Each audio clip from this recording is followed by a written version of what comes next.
Oi, gente. Hoje é sábado. O evangelho é tirado de Lucas, capítulo 9, versículos de 43b a 45. Diz assim: enquanto todos se admiravam com tudo o que Jesus fazia, ele disse aos discípulos: prestai bem atenção às palavras que agora vou dizer. O Filho do Homem vai ser entregue às mãos dos homens. Mas eles não compreendiam esta palavra. O sentido lhes ficava oculto, de modo que não podiam entender. E tinham medo de fazer perguntas sobre o assunto.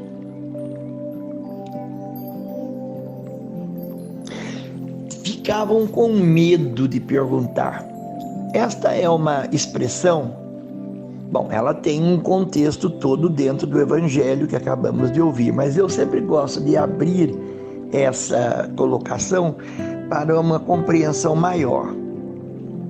O medo. Muitas vezes nós vemos, eu vou dar esse exemplo, casais que vivem bem, que vivem uma vida harmoniosa e etc.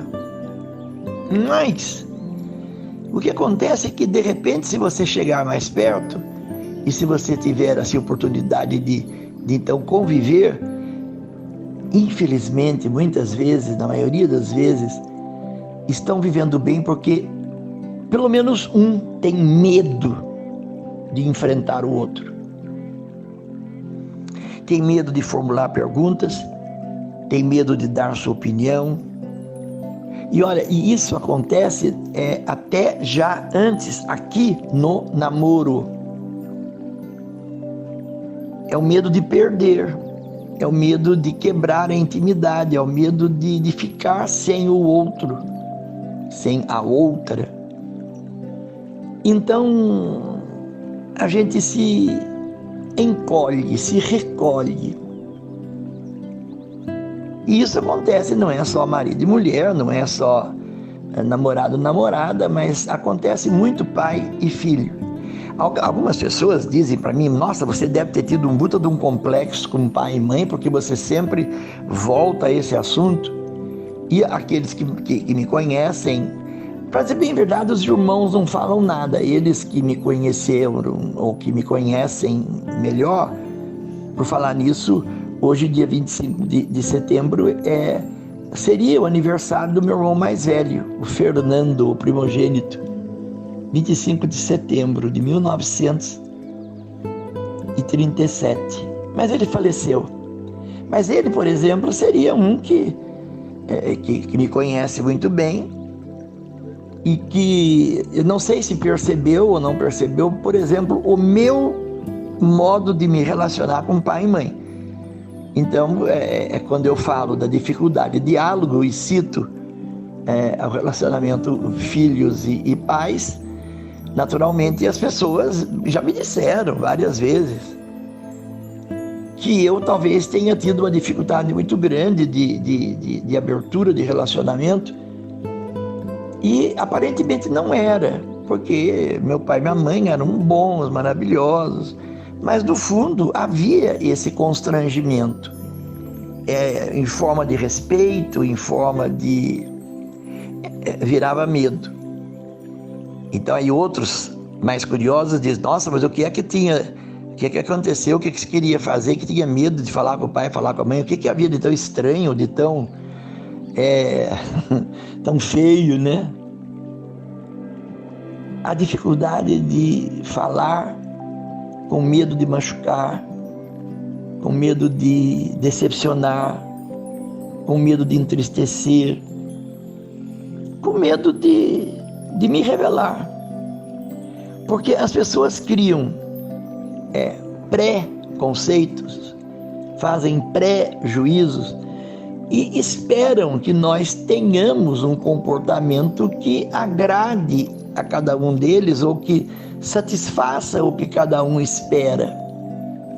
E de repente você não se sente nada daquilo. Eu não tenho nada disso, eu não sou nada disso. Mas aí você se sente tão envolvido que de repente você veste uma máscara e vive aquele personagem. E daí quando chegam certos momentos você diz: mas o que é isso? O que eu estou fazendo? Isso não sou eu. E aí fica difícil de mudar, porque são tantas as consequências e a gente se acostuma tanto com as conveniências. Então é essa a reflexão que eu não tenho tempo de aprofundar. E depois é tanto pai, filho, é tanta namorado, namorada, é tanto eu e os amigos. Mas o que eu digo é que existe uma voz aqui entalada na garganta e que a gente tem dificuldade. E o evangelho de hoje fala exatamente isso. Os discípulos não estavam entendendo e mesmo com Jesus eles tinham medo de perguntar. Se eles tinham medo de falar com Jesus, como é que nós não vamos ter medo de falar com o outro que não me ama como Jesus me ama? E aí a hora que a gente se esconde, a gente bebe, a gente se droga, a gente se mata. Quanto suicídio!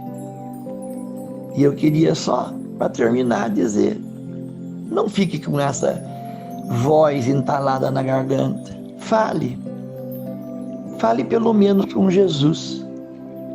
Ele vai ouvir você. Ele ama você. Ele vai entender você. Ele vai aceitar você assim, do jeitinho que você é. Pode crer.